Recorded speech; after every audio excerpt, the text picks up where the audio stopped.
Hey, this is Jake Grease from Villain, and you're listening to The Metal Forge. Wait, shit, I fucked it up again. Since 1973, Tattoo Charlie's has been an established body modification studio in Kentucky, featuring world-renowned artists and piercers, currently with locations on Preston Highway and in Lexington, a staple point in the tattoo community. Learn more at TattooCharlies.com. Set up your appointment today at 7904 Preston Highway. Our tattoos are done while you wait. Hey, it's Jeff McNichol down here at Mom's Music, 1900 Melwood Avenue. I was just thinking, when I was a kid, the magic was at Frankfort Avenue, the Mom's Music at Frankfort Avenue, and I used to beg people to get a ride down there just to hang out with the guys and see all the cool gear. Now that I'm the owner of this store, it's like a dream come true. We're recreating the magic with the vibe that we used to have at the old store. We're carrying all the gear that you're going to possibly want. We're giving you the outstanding service and personal attention that you deserve.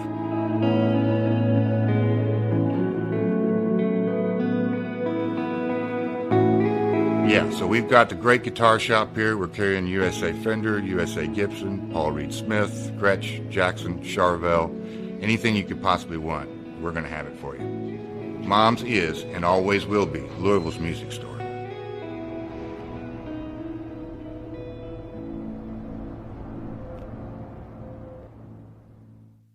Hey, it's Mark Maxwell at Maxwell's House of Music. Listen, all this stuff is now available to purchase on our website.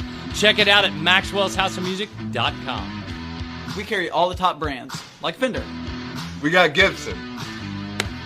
We also have basses. We've got ukuleles. We got drums. We've got sound gear. We've got keyboards!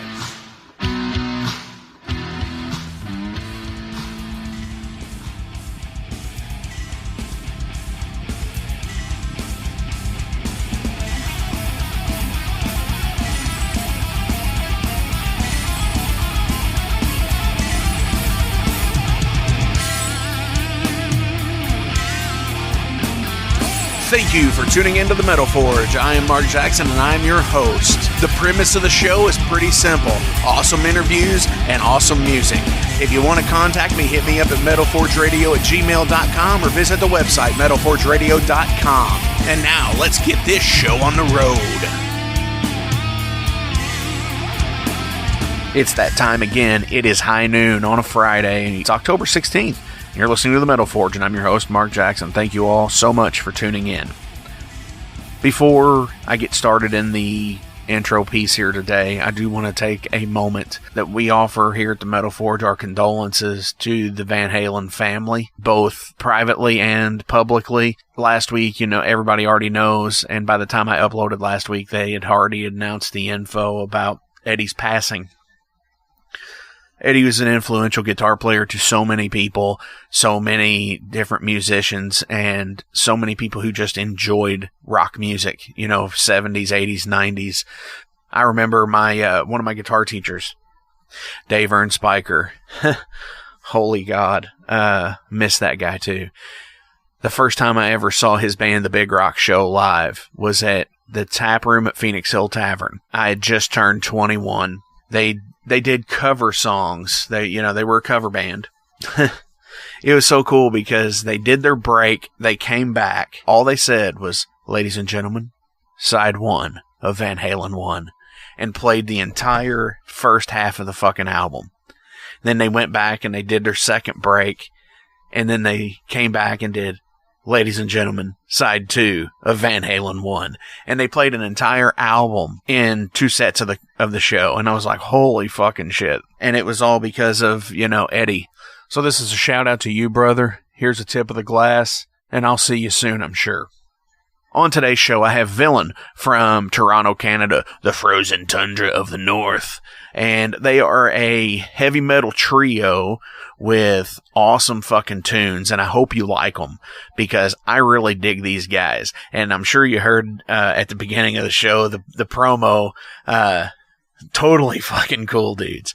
We did get together and record this past weekend, because of time constraints and so on and so forth. Yeah, they're still on Eastern time, where we're on the same time zone, just making shit work, right? It's just how it is. So dig them. I hope you like them. And before I get into the interview, I do want to thank Tattoo Charlie's, Mom's Music, Maxwell's House of Music, Kentucky Hot Brown Pedalboards, and the Wrestling Steve Show for the sponsorships, because they help you. You help me. I give you all this cool shit to listen to and for these bands to check out.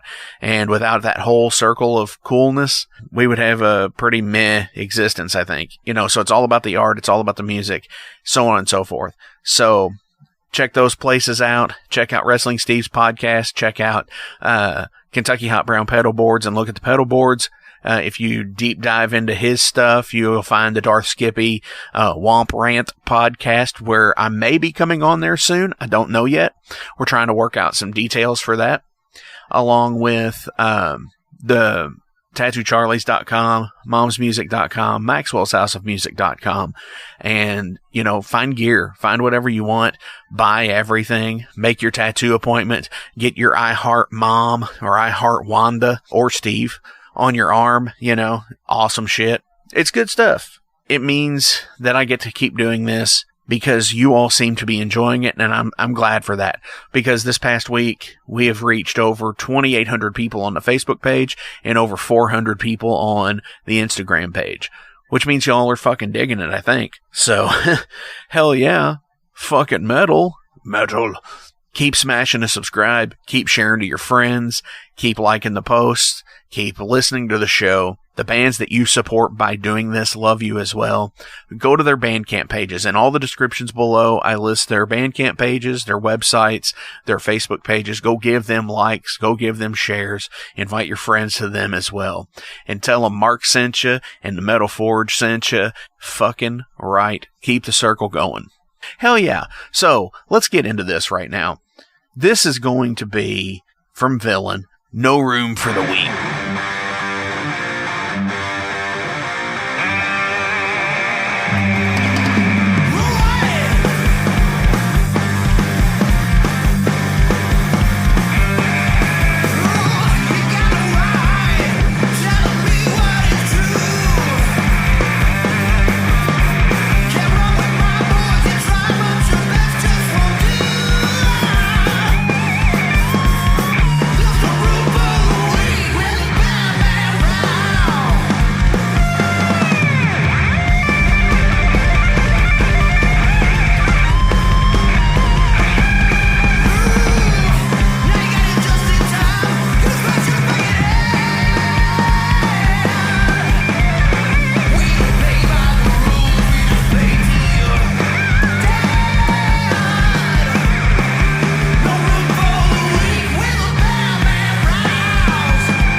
Alright everybody, I am being joined on the line right now from Toronto, Canada, and with the band Villain.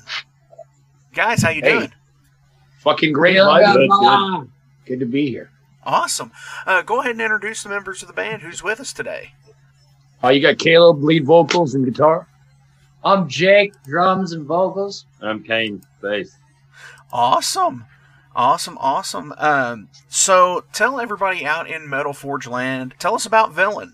I mean, Villain is a band that me and Jake kind of began a few years ago, coming out of different bands and being part of different scenes in different parts of the country. We were both touring in our respective bands at the time. And I think we just kind of had a better idea of what we wanted to do for heavy metal, a better idea for our approach and what we wanted. And in the ashes of our old bands, we began Villain to be the ultimate heavy metal grease band ever. Looking at the metal archives, I've been doing a little bit of research with bands and just seeing where I can find some things between Bandcamp, Facebook, and so on and so forth like that. Y'all look badass in the picture on there, so... I don't even know what's the picture on there. Which one is it? It's the three of you with... It's three of us? That's good. It's good if it's three, because we had another guitar player for a tour last year, and he was just a fucking mess. As long as he's not in the picture, I'm happy. I haven't seen it. And I assume we look badass. We try to make a point of looking great all the fucking time. Right. And I think some women agree. Definitely. And that's what metal's about, right? Is impressing the chicks, right?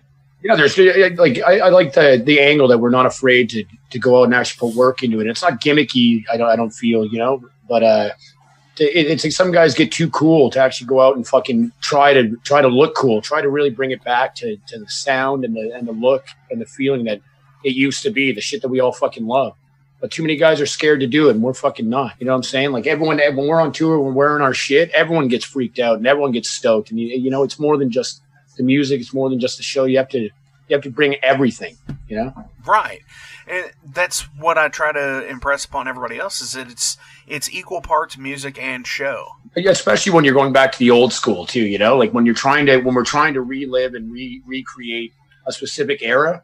You can't be too scared to put on the fucking tight pants or put on the fucking makeup or put on the fucking armor, Like, I'm not saying that there's a specific thing that you have to do, but doing nothing shows, and it's lame when you're too cool to fucking go up and actually pay respects to the past. Definitely. I can agree with that 110,000%, because it's one of those things where it's, you've got to look the part and if you don't look the part, people see right through it usually. Absolutely. You're just getting tired of seeing guys look like roadies on stage. You know what I mean? We do everything in our power to not look like that at all. Yeah, but there's also an element of it. It's not all a big game of dress up. Like we rep it every day in the streets, and it's like, no, I'm not wearing fucking shoulder pads and stuff when I go to work. But it's like every fucking day of our lives, we're wearing this shit on our sleeve, on our whatever, or not at all, whatever it takes. Right. It's probably the only intelligent thing he's ever said. Lars from Metallica said, Motorhead isn't a band, it's a way of life. Yeah, and I kind of agree with that with, metal in a sense. Certainly. Yeah, I just a band, absolutely. It's a way of life. And that's what I'm saying. It's something about a specific uniform. Like if you're not wearing a bullet belt or a denim jacket, cut off, whatever on stage, then you're not doing it. But don't be afraid to fucking take off the pedestrian clothes and actually put on a fucking show, Right, absolutely. Fucking right. See, you guys get it. For sure. All the way. You've already answered kind of my one of my questions here at the beginning of the show. I was going to say, how do you all actually get together and write? But you're all coming to me at the same time, so that kind of answers that already. So I don't think anybody flew in for this, did they? No, I mean, Kane is perpetually flying in. He's Australian, and they're trying to deport him right now because of the environment. What with COVID and shit, he can't renew his visa. Oh shit! So interesting roads up ahead. But at the same time, I can't leave Canada. I'm saying we spend all of our time together, whether it's writing, drinking, or just fucking doing nothing. We're all in the same block. We're really tight like that. I mean, in terms of writing, the demo that we released was some of it I wrote before, some of it me and Jake wrote together, and most of the new material that we're doing right now in the studio has been done together. It's ideas I've taken from riffs or whatever, and then Jake puts his part in, and we add vocals, whatever. So you've released the EP back in 2018. Are you currently working on the full length? Yeah, we actually. So we woke up. We played New Year's in Vancouver, and we were. It was January 1st. We were sitting outside of a bar, and obviously the weather out there is a lot different than it is here in Toronto, the frozen wasteland. Out there, we were sitting at cutoffs on January 1st. It seemed so crazy to us. We were like, hey, man, why don't we just get in the van and pull the nomadic thing and just get out there, live in the van, and just stay on the road? What's wrong with that? And, of course, we didn't know what the future was going to bring at the time. Yeah, the start of the year was a huge highlight for us. We ended up cutting We went to the studio as soon as we got back home towards the end of the month, went in for 5 days. We started demoing the full length, and everything was going really smooth. We opened for Ross the Boss at the Mod Club later that month. And then, before the hammer came down with all this COVID shit. But yeah, we've been working on it for the rest of this year to as much as we could. It's obviously been a big fucking headache for a lot of people on multiple levels, but we're striding through. We don't feel the fear. There's no fear here. Right. It's like we always started the record. We have, I don't know, a handful of bids, and then we've worked some more stuff. The idea, and we actually kind of had we were approached by somebody, and we were supposed to by this time have released. It just COVID got in the way. We haven't been able to get in the studio, and just in general, even jamming anything has been very weird this year. And it doesn't stress me out. I know it's all coming. It's like everyone's dealing with the same shit right now, but it's on the way. We're working on it, and we're like, in fact, before we got on here, we were listening to the bids, getting fucking hyped up. Right on. Is there any particular way you all prefer to record? I mean, is this going to be something that's going to be? Is it cut to tape? Is it all digital? I mean, I've only worked with digital. I mean, tape is obviously would be, especially for the throwback element, is the best, but extremely expensive. Right. It's always been our kind of approach when we go into the studio. We're very loose, and we like to do our work in the studio. So working with tape is out of our element right now and way too expensive. So we are doing digital, but like I'm saying, some of the songs we did in the studio, we didn't even have the opportunity to work out together. We were just passing tracks online between each other, and then we go in the studio. It's the first time we've actually played them together. Oh, but wow. we always. Yeah, and I'm saying some of the best tracks we got were like that because it's a natural feeling of just we're like when it's fresh and new and we haven't like a piece of gum you've chewed on for too long, it just gets fucking shite. But we always record off the floor our beds, everyone together, just like a jam, just like a show. So we don't put a lot into the production in terms of isolating things. Like we like it to have a natural sound and less production. But we are working to make this record a little flashier than the demo and such. But our beds are always off the floor, straight in the room, just like a fucking jam. Dude, that's super, super fucking cool because I would not have guessed that was open room kind of stuff there. Thank you. Yeah. Well, that was when me and Jake first started getting into this band. It was all about we just jam, and we just said we wanted to be the best sounding band live. When we come in, it's the tightest band, and being a 3-piece. Adds this whole, I mean, for me, I love 3-pieces. I love 3-pieces that can make big sound, and you don't need the extra guys. It's everyone doing their fucking job, I 100% agree with that. It's a great feel. It's a natural, it's the most natural cadence you can get is 3 guys off the fucking floor, Definitely. I'm in a 3-piece myself, so I know exactly what you mean. Yeah, you fucking do. Nice. 3-piece power, brother. Oh, hell yeah. I always thought that if you just had a vocalist, unless he was like really working his fucking ass off or hers, that, they should need a guitar in their hand or something. Yeah, absolutely. Well, and that's it. Me and Jake both front the vocals, and he generally sings higher lines. I sing lower lines, but it's like if I was just a singer, I don't think I could justify my job as a vocalist. Right. With a guitar band, I'm a singer vocalist, and Jake certainly could sing, but he has too much talent to just sing. So I think the mix between, getting an instrument and vocals as well, I mean, in a 3-piece is imperative. But we've certainly used that angle. So coming from a band myself that had a vocalist drummer, how fun do you all get to have with the sound guys because of that? Oh, let me tell you. I get it again. Dude, every time they don't have enough mics. They don't like me at any, I've been dealing with it for years now. It's just and I also, I take pride in not using the small jazz kits that so many fucking newer metal bands seem to, it's all just too easy, right? You load in, you got 1 rack tom, maybe 2 floor toms, whatever the hell. I'm bringing the whole kit and caboodle. I'm bringing the whole fucking small kit sound good, but it comes back to what we're talking about, putting the effort in. We bring the fucking full kit no matter what gig we're playing, no matter how many people are there, we bring the full fucking shit. Right. And I see sound guys shit their pants when we start loading in drums. Every time. He's like, oh, what the fuck? You're working tonight, buddy. When Jake Gracie comes into the fucking room. Right. I'd rather thankfully. I remember when we played Another Perfect Day festival last year in Vancouver, in particular, the sound guy, and we were on we were second on the floor. Yeah. Thor headlined. And we were third last band on, and we made a point of bringing up the rotos, the concert toms, the cymbals, the whole 9 yards. We got the gong, we got the fucking chimes. And this guy was like, the whole 9 yards. This guy's looking at me like I have 3 heads. And I'm like, no, this is just what we do, man. Like, whatever. And the show went over great. It was it ended up being a great gig, and the sound was amazing. But there's definitely, I know that we give a few headaches to sound guys just about anywhere in this country, wherever we go. Yeah, based on either stage space or anything else. Yeah, absolutely. That's a thing too.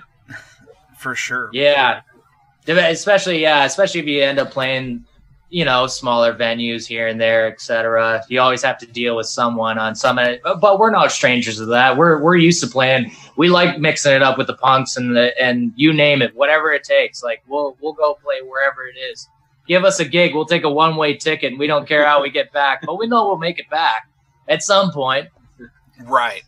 I think that's a big fear of a lot of independent musicians these days. Is like, how it's like the tour becomes daunting when they don't know how they're going to get back home if something happens. Oh, I'm saying when we leave on tour with nothing, and it's like you have to get to that gig so you can get money to get to the next gig. It's very humbling, and it's more of the aspect of playing in a band and touring that I appreciate. Is that when I'm sitting at home, I got no fucking money either. I can barely pay my rent. The band, I got nothing, and I know every fucking day I'm gonna be drinking, I'm gonna be eating, and you go fucking sing for your supper. It's magical. It's my favorite thing about it. Very much so. And speaking of going on the road and touring and stuff, do you have a favorite city or venue you like to perform in? It's hard to say because we're still so fresh as Bill and touring that we've had a few opportunities to replay venues.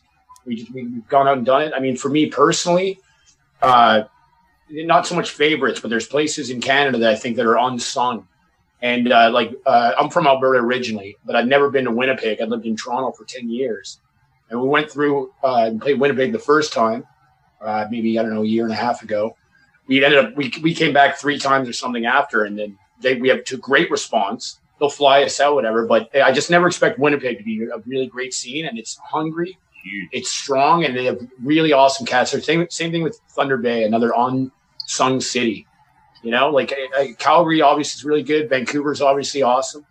We have great times everywhere we go. But for me, it's one of the places that I didn't expect to be awesome. And Winnipeg is one of the thirstiest fucking heavy metal cities in the country, and their scene I would put against Toronto's at any moment in terms of how close they are, how tight knit they are, and how serious they are about music.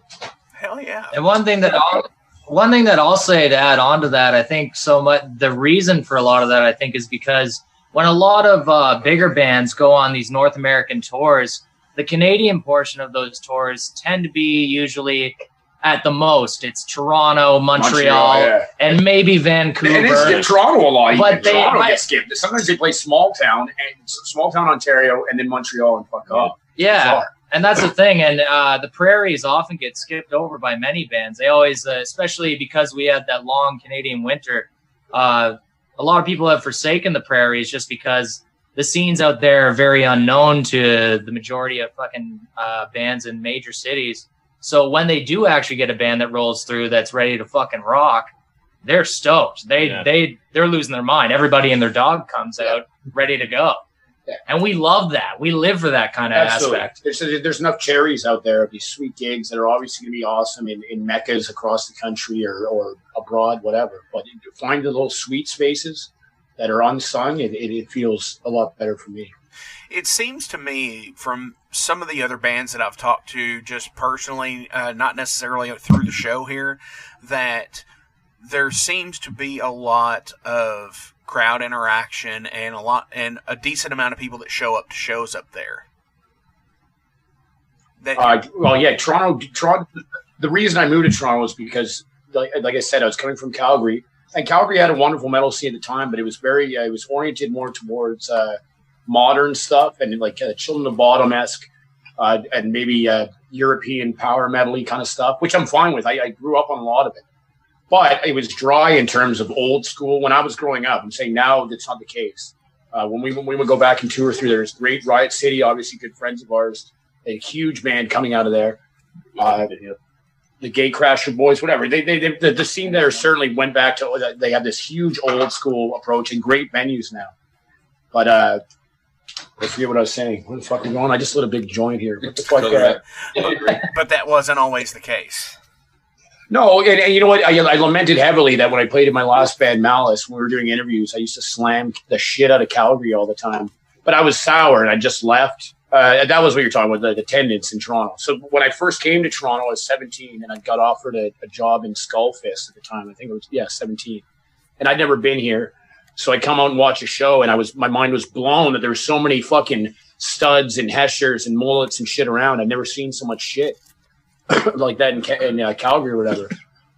It's certainly dwindled over the years, but it's mostly just venues are getting shut down rapidly here. They always, even before any of this new shit, venues were suffering here. Wow. But certainly in Toronto, you're guaranteed a good turnout. There's a very big scene. It's the mecca of Eastern Canada. Right on.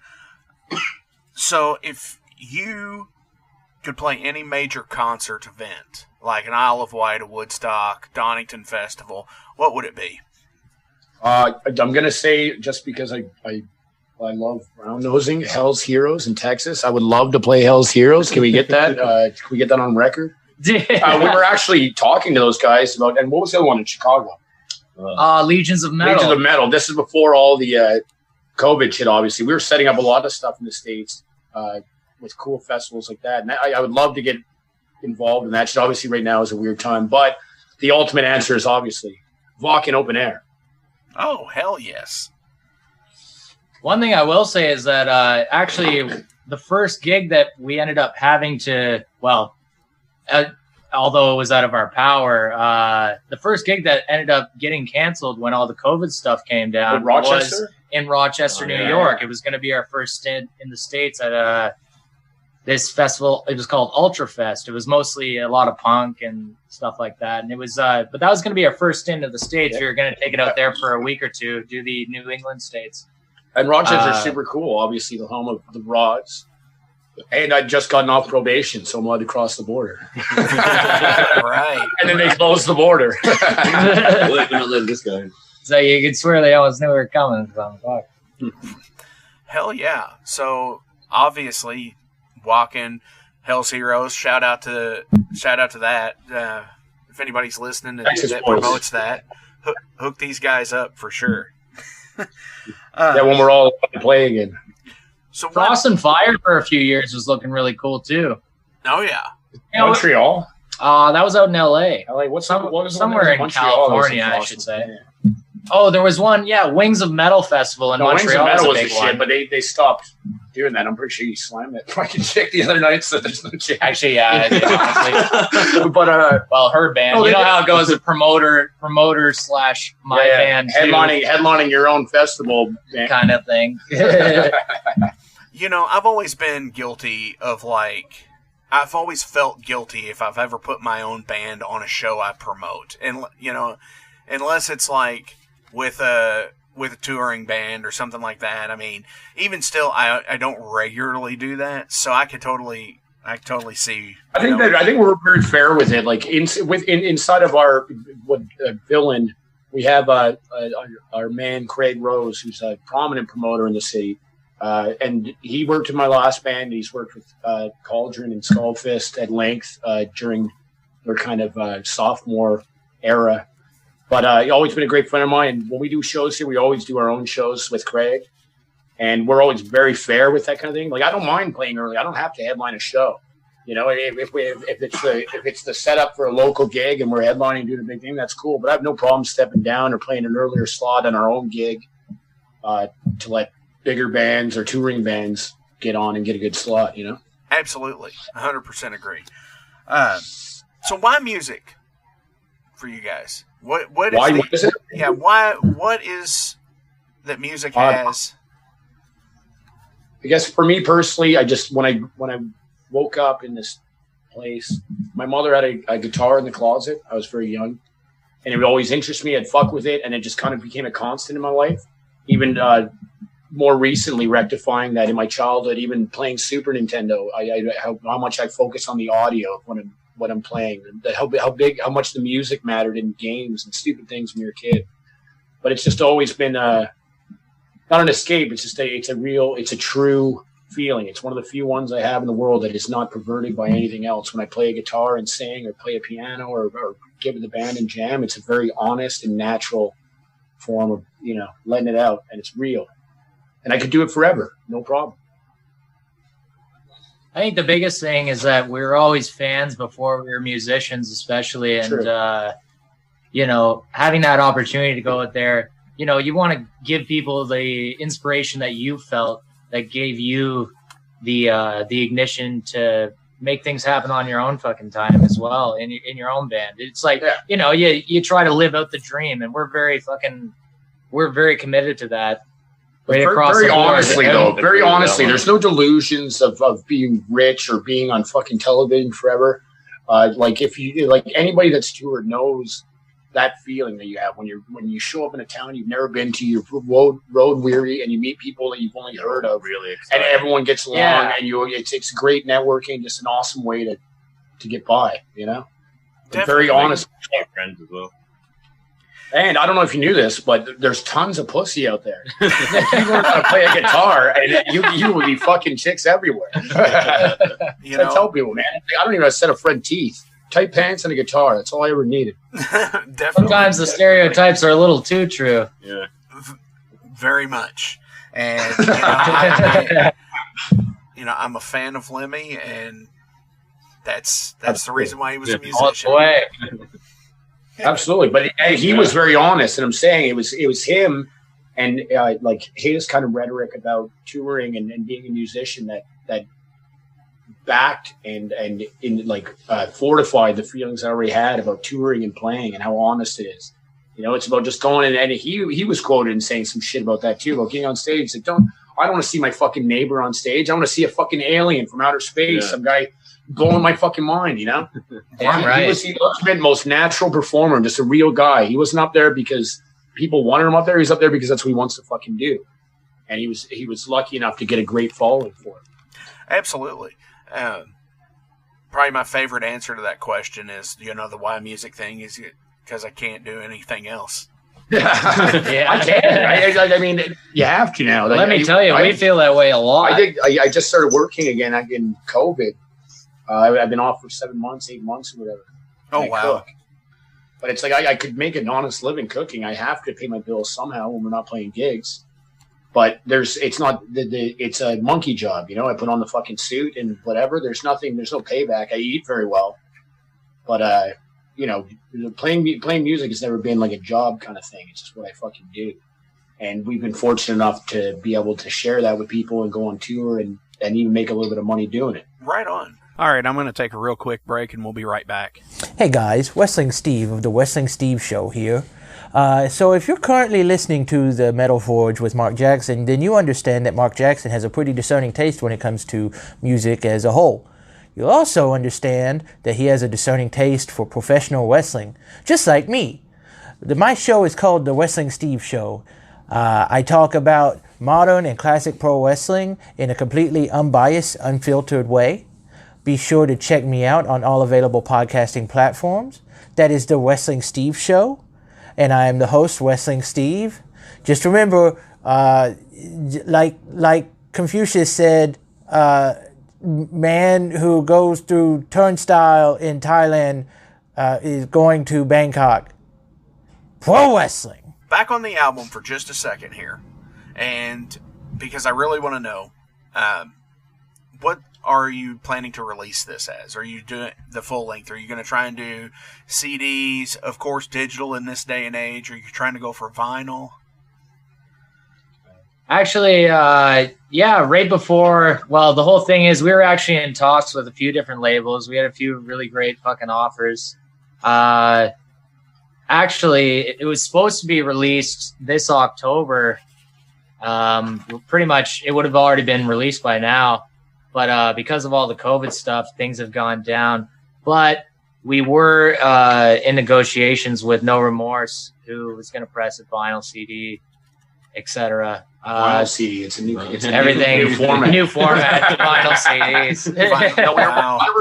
Our That's what they're taking the future on. Is to release vinyl, and but I mean we have to get the shit recorded first. Like I said, we had the offers and stuff, and everything's kind of up in the air. But we're 100% going to release it on vinyl, and 100% there'll be digital shit everywhere. I mean, CDs are up to whoever's going to release it. I don't care if we press them or not. I think vinyl's finally outsold CDs. No, it is, but vinyl's also very expensive to print. So you can't split your app.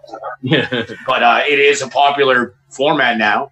Like everyone's come back to it, and I love vinyl, and I strongly lament that my last band never released any vinyl.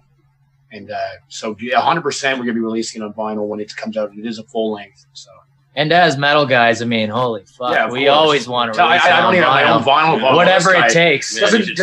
We never cared for money, as they say. Is that Manacle record on vinyl? Yeah, it is. So Jake came here and did a record with Manacle, already on vinyl, whatever. They had kind of chill. So you at least got to put one out. Oh, yeah. Malice did a CD. We did a release in Japan with Spiritual Beast, and I can't remember who else. I don't know. It's 6 years ago, 5 years ago. But we only did CDs, and that was something that I strongly lamented, and it was all solely because of money. We didn't have the money to print vinyl, but I think you got to be releasing vinyl now.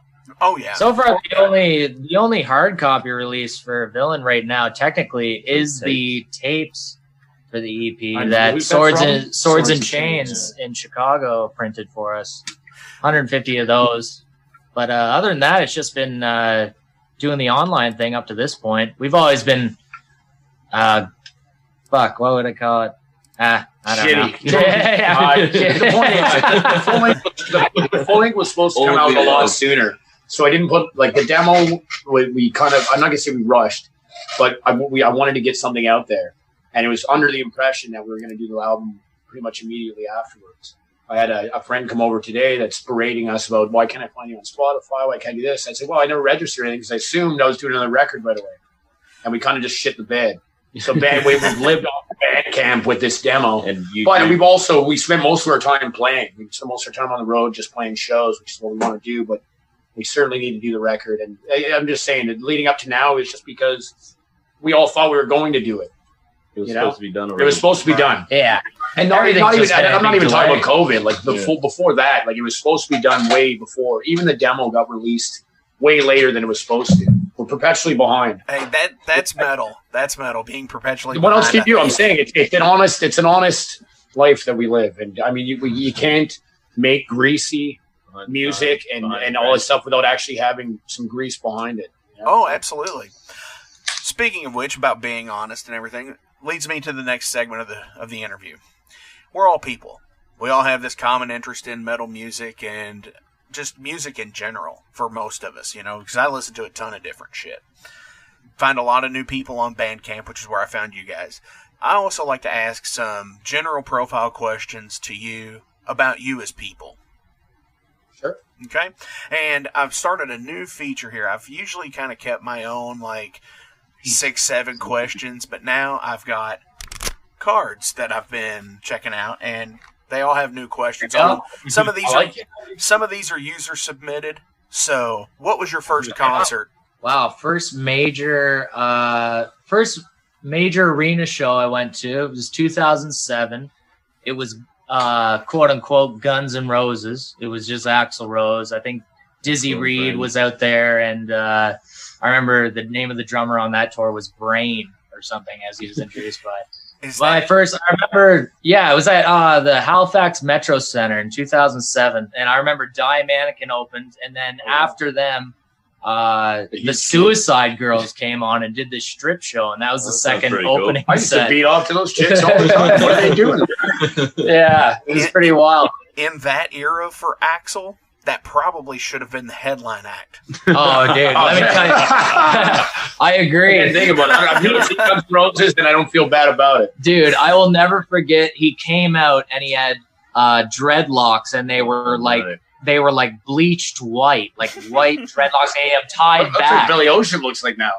Oh, no, welcome to the jungle. But I remember specifically that scene of him running out to the front of the catwalk, and the spotlight comes down, and it's like, what the fuck? He's got it was just such a weird, I couldn't believe it. You know what I mean? I'm also like 12 or something, 13, I don't know. I can't remember my first arena show. I remember, like, I started going to bar shows when I was really young. I played in punk bands when I was like 12, and we were sneaking in bars playing shows. So I saw a lot of like greasy gigs before I ever made an arena show. The first kind of thing I can remember was maybe, I think it was Iron Maiden and Megadeth and Def Leppard, like something weird like that. Yeah. I know I've seen Def Leppard and Megadeth like 1,000 times in the Saladome by accident, but Iron Maiden too. So that might not be the proper lineup, but that's how I remember it. Yeah. Either way, it was some bizarre shit like that. Mine was actually very similar to Caleb's, just sneaking into all the local bars, and the big first arena one was Iron Maiden. I can't remember. It's got to be always Maiden. But yeah, I remember being must have been maybe 15, 16. Yeah, I was probably 16. I'm thinking the same thing. Going to see them in Perth. Wow, that's super cool. What do you think about AC/DC's new record, man? They're new people. Listened to I saw they were later once watching football. They're like, oh, this new AC/DC. I was like, oh, what? I thought they just said there's a new AC/DC record. Like, yeah, every metalhead's we run into fucking the store to go buy this one. Right. I'm surprised the drummer's back in the band. Is he Phil Rudd? Yeah. Yes. I was wondering because what's his name couldn't sing either. They didn't let him tour because his ears were so fucked. Yeah, Axl Rose came out with white Brian Brian Johnson's back in. Phil Rudd's back in. And then they replaced Malcolm Young with someone else young. He's like a cousin of theirs or something. Yeah, they got enough pieces. I think it's Angus's nephew. They're all robots, I think, anyways, now. It's all... Very much. Most embarrassing moment. Okay, I probably have a lot of these and worse ones, but the one that comes fast to mind, and I was thinking about it recently because it's that embarrassing, is I was in I can't remember, I was gigging with Malice at the time, and we were on the road with, I think it was Fatality. But it was Eitan Gordon for me or whatever. And I was super drunk at this fucking show. And for some reason, I pulled my pants to my ankles outside the gig and jumped on Eitan's back, who immediately tossed me off. And I fell off this ledge and landed on my back, knocked the wind out of myself.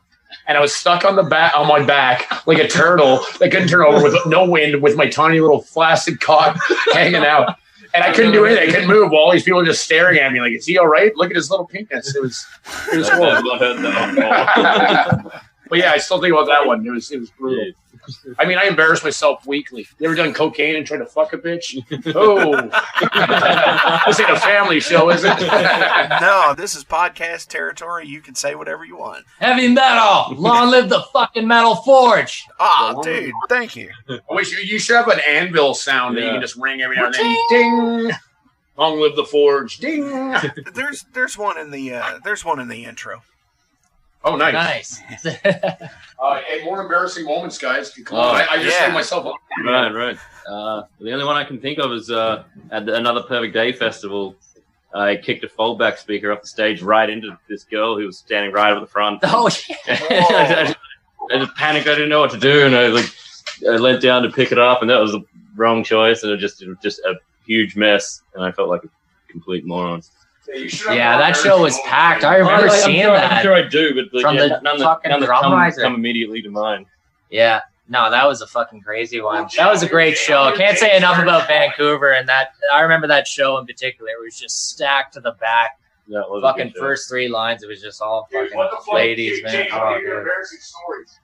Embarrassing stories? Yeah, I mean, definitely got a few. Yeah, fuck. I definitely shat my pants on stage a few times. One time, the boys watched me waddle from we were playing the Bovine, our home here in Toronto. Sharted it. Let me know that this guy wears nothing on stage. He gets too sweaty, so he wears pretty much a little man thong, and that's all. I got barely anything on as it is. If he sits on your throne, people don't like that. They're like, what's wrong with my throne? It's so sweaty and gross. I'm like, yeah, Jake used it. So, yeah, that's pretty much endorsed by anybody that, anybody should use. Yeah, no regrets. That sounds bad enough. Yeah, no regrets. Shat my shorts. I remember in my old band being on stage, and my drummer used to just can beers and then throw beer cans out into the audience. And I wouldn't see him. I'd just see him fly over my head. And it was kind of his thing. And I when I was shittered at this show, I wanted to do his thing. But I was drinking a bottle of beer. And when I finished it, I whipped into the crowd about 2-3 rows and hit this girl in the fucking face. Oh, like shit. A glass ball. Like the coolest thing you'd ever done in your life. Holy shit, man! Yeah, that one hurt. That was a shitty moment. Yeah, we could just go on embarrassing stories all night, man. I'm Denim or leather? Leather. Leather for sure. Yeah. Leather. It looks cooler and with some tassels. With some tassels on it too. Like Ozzy, like 70s Ozzy, like where they're 4 feet long tassels. Yeah, 70s Ozzy. Those are Well, those 70s tassels, they always had something a little bit more special. Jake has many fancy tassel jackets. They get a lot of attention from women. Got one on right now. They love the tassels. I had the one tassel jacket, but I've never had. Everyone had the same one for some reason. I don't know where it was coming from, but all of a sudden everyone had to see it conscious on it. I don't know. So I stopped wearing it. Nice. I've never had a tassel jacket. Maybe I'll get one. But he does eat Vegemite.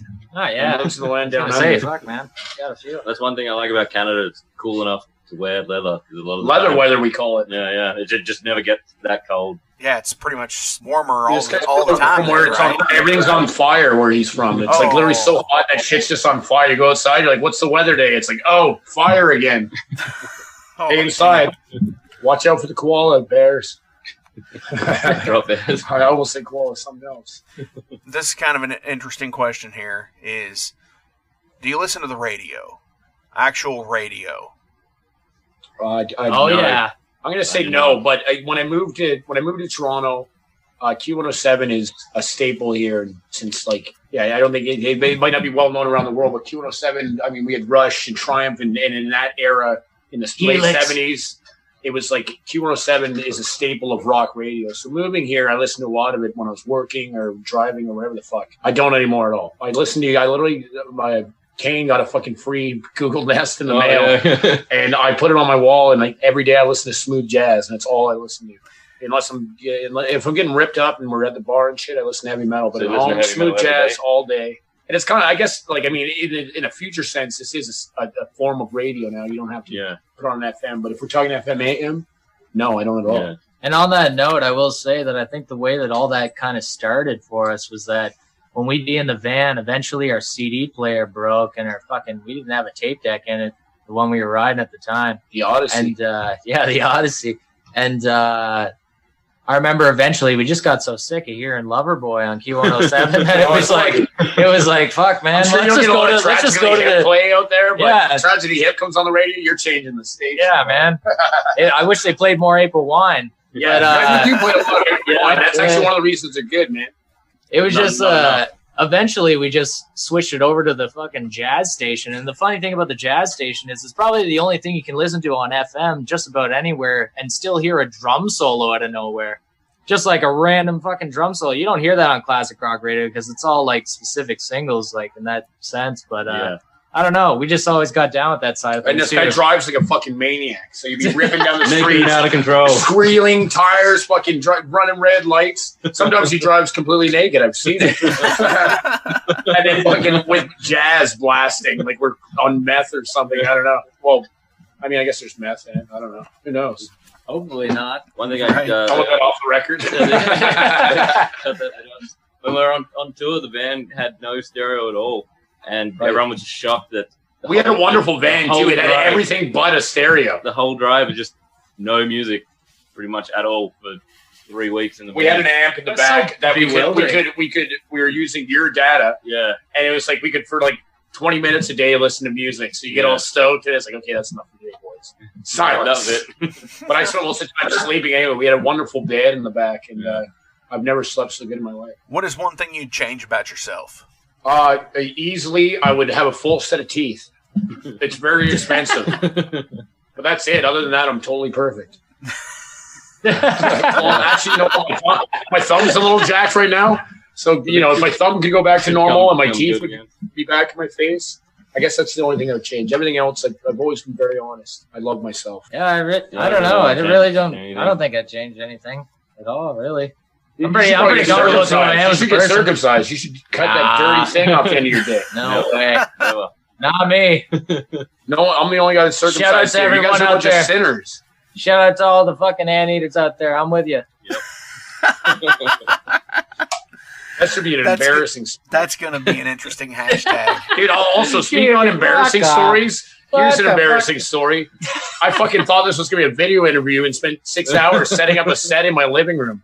Yeah, that's embarrassing. Oh, wow. You have no idea how cool we look right now. Lights, bugs, dude, I had Halloween everything. music. We got fog going. We got fog and lights. See what I'm saying? I went all out. I haven't done a show in 6 months. Yeah. I was going on. Damn. No, it's all good, dude. We're going to, I think we're going to go live after this. We're going to go live if you want to watch it. You're going to live stream after this? We're going to live stream on the Facebook. Fuck yeah. I've never really done it, but I've already have the set up, and I was like, I can't waste it, so it's just going to be more of this. But I've never done it before. It's my first time. Be gentle. Sometimes we're fucking. Sometimes we're late on that side of the social media game, especially with the way that the I don't even have a phone, man. I don't even have a cell phone. I'm telling you, I don't play social media. Jake's been very good at keeping us relevant and being able to release content.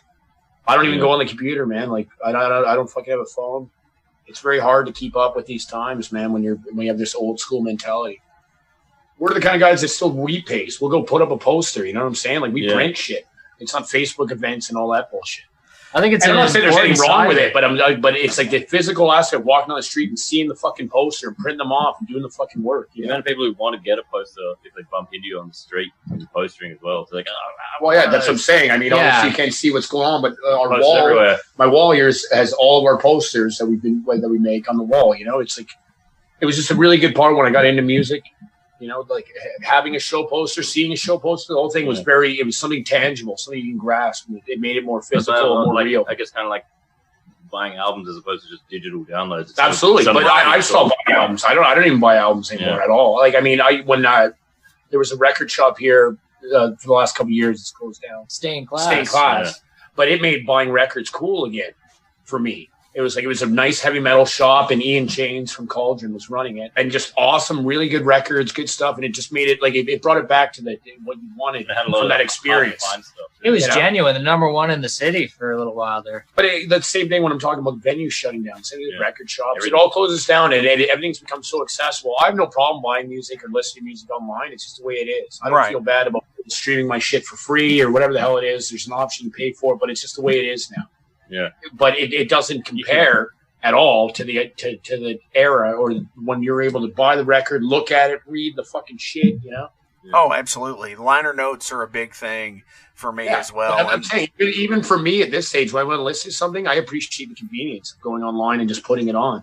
And people can be upset and I'm robbing somebody or whatever the fuck, dude. It's like I didn't get into music for bureaucracy or laws and weird fucking bullshit. I came in to make music and to make music for people, play music for people, listen to music, you know? So if people are doing it, I can't be mad. I'm not sitting here fucking counting the pennies that I haven't collected, you know? Yeah. I'd rather people listen to music and then music be accessible to people than, you know, everything's behind some fucking corporate bullshit. Right. All right, so hang out for a few and we'll be right back. Hey everybody, thank you for tuning into the Metal Forge this week. I really appreciate every last one of you that listens. But before I go any further, I do want to tell you that we do have a Patreon page here. And there's 3 tiers. There's the down and dirty dollar tier.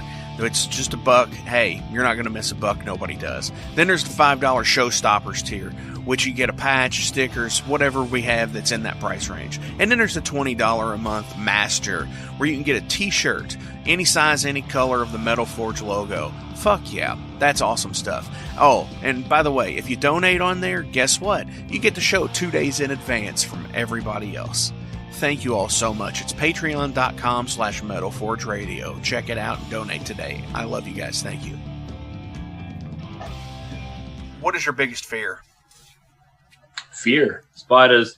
Really? Yep. You're from Australia and you're afraid of spiders? Maybe that's why. It's like the spider capital of the world. on that, hang on a second. On that, spiders, I can agree with him on that because there's some gnarly looking ones. But you know what? Yeah, it's hot over there. You guys are hot and humid. You're down there, man. I imagine you got some big boys. But him being from Australia, the Weta. Yeah, I bet you're from snakes too. The Weta looks fucking creepy. I told you, like literally, fire is the weather there. Today, everything's on fire. Actually, I remember there was this comedy show in Australia, and Alice Cooper came on and did like a doing the weather, and he just, it's going to be the same as it's been for the last 40,000 years. Fucking hot. I think that if I had an honest fear, and in in newer film material, there's a line. I rule. What is it? The fucking. I don't feel fear. Yeah, I rule the streets. No, the first line. What's before it? Won't see me running. Oh, yeah. You won't catch me running, no, because I don't feel fear. I rule the streets at night. I'm ever mean and always here. But it's like good lines, whatever. If I had an honest, I just dropped the mic. The mic almost went. Oh no, the beer! Shit! Holy fuck! Save that! Total pandemonium over here. You're about to knock the other ones over. This is they're empty. Holy fuck! See, this is why you need video. Right. Anyway. I know. That's why I need video. I think I was just listening to commentary on wrestling in the 1990s. Okay. Yeah. Jake is the ultimate fighter. I'm all in the ultimate warrior. Sorry. I'm saying if I had an honest fear, it would be that there's many people that I want to see. Like I said, I do my shit honestly, but there's people I'd like to see me achieve what I want to achieve, not be like over me. You know, you talk about your mother, your brothers, or people that have cared about you or have worked with me or helped me out in my path. I just want to do justice for them, and my biggest fear is not doing that. But I don't lose any sleep, only teeth. I think my biggest fear, if anything, would be not being able to fucking play a show again at this point with everything that's going on right now. That'd be about it.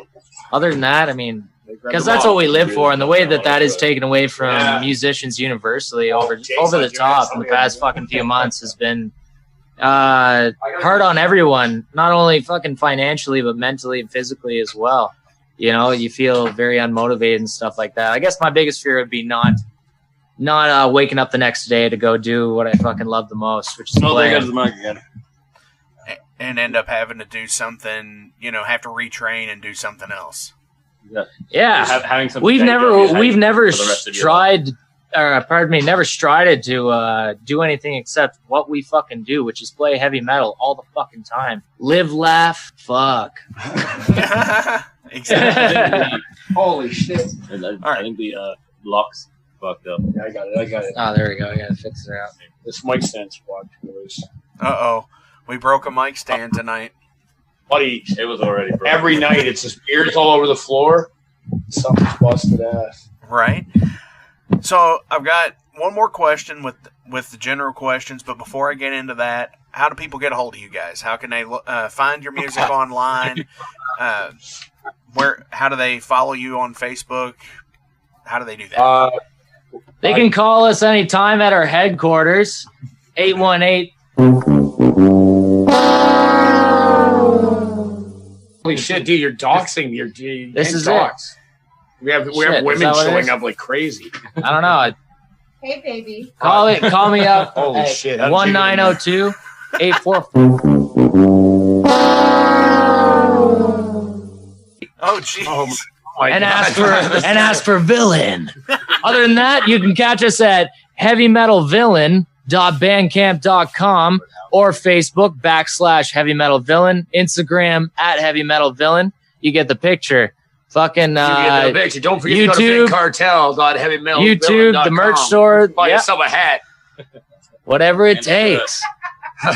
We got all the social media stuff. We're gonna make a TikTok here soon too, just to get going.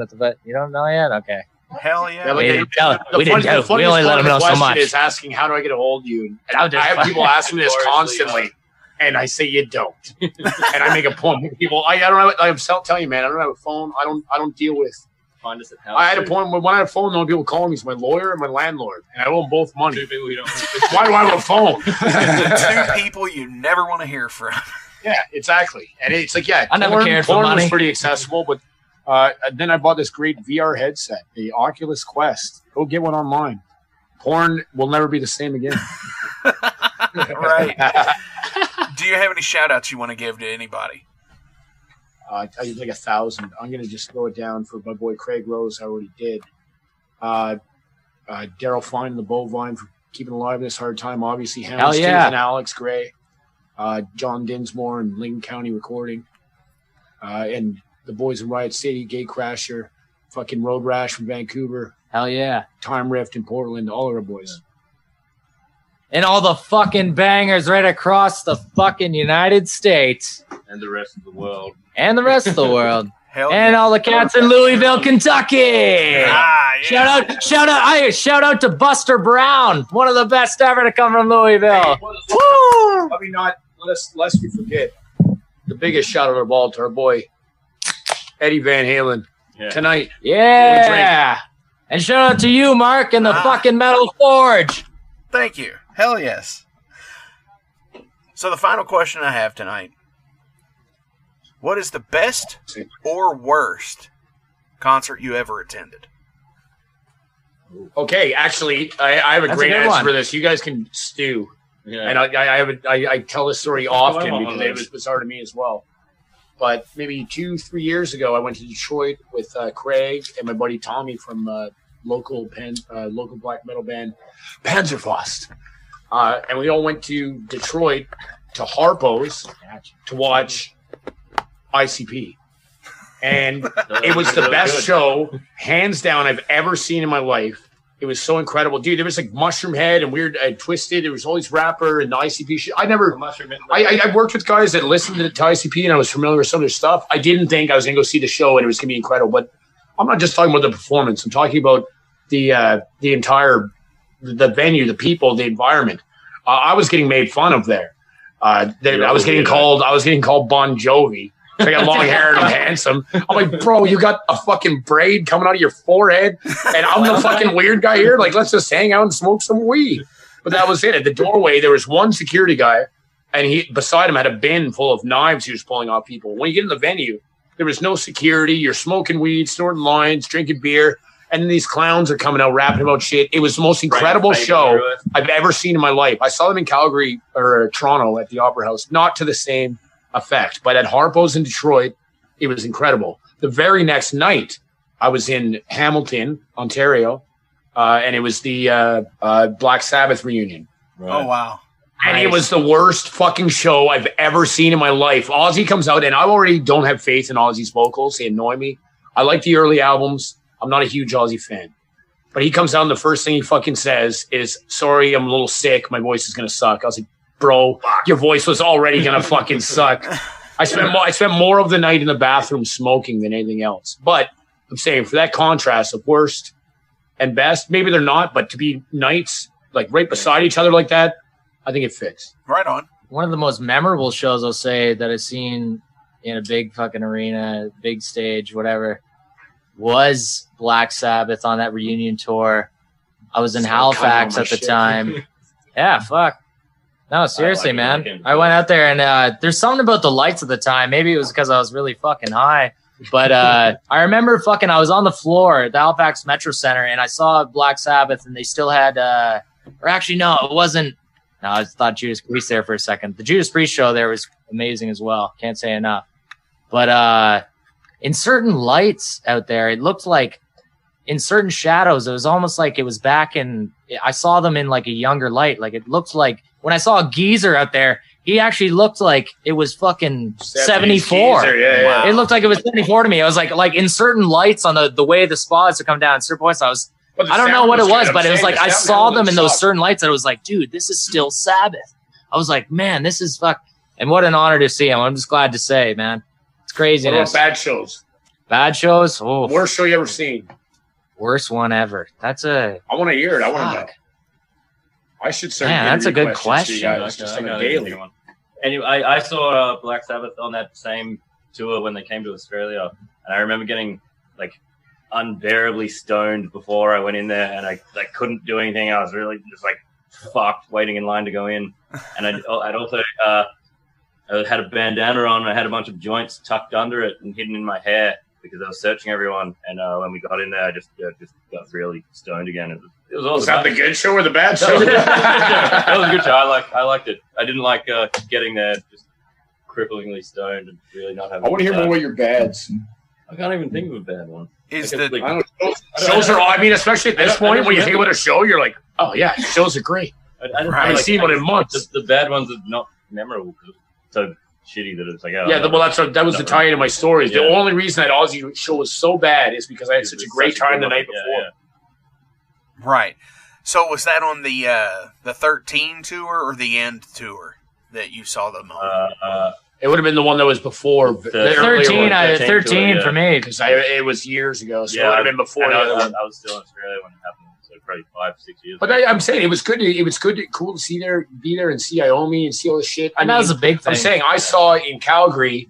I think it was. I'm assuming Megadeth was playing for some reason. I've seen Megadeth so many times. I've never been to a Megadeth show. They played that Hard Mode show. I think. No. That's sorry. I remember. They played the whatever show. Anyways, I remember Steely Dan getting blown off stage by the Doobie Brothers. Yeah, Steely played after the Doobie Brothers. I didn't even know how good that show was going to be. That was fucking nuts. I remember seeing Kiss and Motley Crue came to Perth together, and Motley Crue were just so awful. I saw Motley Crue at the Saddle Dome when I was 16, and it was bad. They had midgets on trampolines and shit. I'm like, whoa, dude. It was painful to watch, and then Kiss came out and were really good and just absolutely like even if Motley Crue had played well, Kiss would have blown them off the stage, and Motley Crue played terribly, and Kiss was awesome, and it was really Kiss is always gonna be awesome. Stark contrast between how bad one band could be. Out on the streets for a living. Pictures only begun. Right. All right, dudes. Thank you all so much. This has been an awesome show. But while we're on our way out, what do you guys want me to play off the EP? I'm going to have to say, I hope saying it's always the big track. I say Fires in the North. I'm going to say No Room for the Weak. Come on, you have to decide with one of us now, buddy. I'd go with Fires. Sorry, Fires. We're going to do Fires. All right, here it comes. This is Fires in the North. Thanks, Metal Forge.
How to Vote is a tool created by Democracy Works. It breaks down the options your state offers for casting a ballot, empowering you to decide when and where to vote. Because voting isn't always about going to the polls on election day anymore. Options like early voting, mail-in voting, and ballot drop boxes are more available to voters these days and growing in popularity. Democracy works best when we all vote, but misinformation and confusion about election procedures have resulted in low voter turnout. How to Vote is a tool created by Democracy Works, and it takes the guesswork out of the voting process. Some of the things you can do with How to Vote is sign up for your election reminders, see what's on your ballot, get step-by-step assistance in requesting your mail-in ballot, check for voter registration status, find your polling site, and make sure you have the appropriate identification. Decide when and where you'll vote this year at howto.vote. Musicians, rejoice! Confused with all the modern and technical pedalboard selections? Look no further. Kentucky Hot Brown Pedalboards offer their homemade wooden and custom pedalboards for guitarists and bassists alike. Established in 2013, KYHBPB has helped support not only the local Louisville scene, but a large array of big and small players from across the entire country. More info can be found at KentuckyPedalboards.com. Are you registered to vote? Headcount is a nonpartisan organization that works with the music and entertainment industry to get our fans to vote. That also allows you to update or check your voter registration status. Go to headcount.org where you'll find all the information you need to be ready for Election Day. At Headcount, you also can check your registration status. Millions of people purge their voter rolls every year. Everyone should check their status every year. The deadline to register to vote in some states is as early as October the 4th, so you want to check it before then. You can also request an absentee ballot, get early info on voting, and find your polling location, or see what's on your ballot. Register to vote today at headcount.org. You ever done cocaine and tried to fuck a bitch?